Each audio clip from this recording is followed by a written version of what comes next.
Merong isang incident sa Thailand kung saan ang isang estudyante ay naparusahan dahil sa kanyang homework and pinag-squat siya ng around ilang times.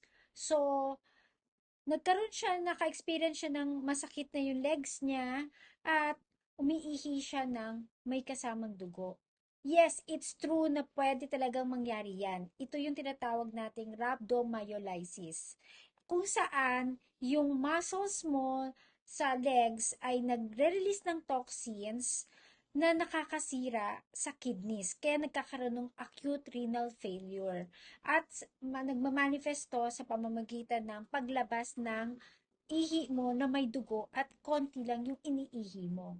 So, in short, nagkakaroon ng acute renal failure. Nagagamot ba ito? Yes, pwede naman itong magamot at kailangan lamang ng supervision at tamang gamutan upang maibalik sa dati ang function, upang maibalik sa dati yung kidneys. Upang maibalik sa dati ang function ng kidneys.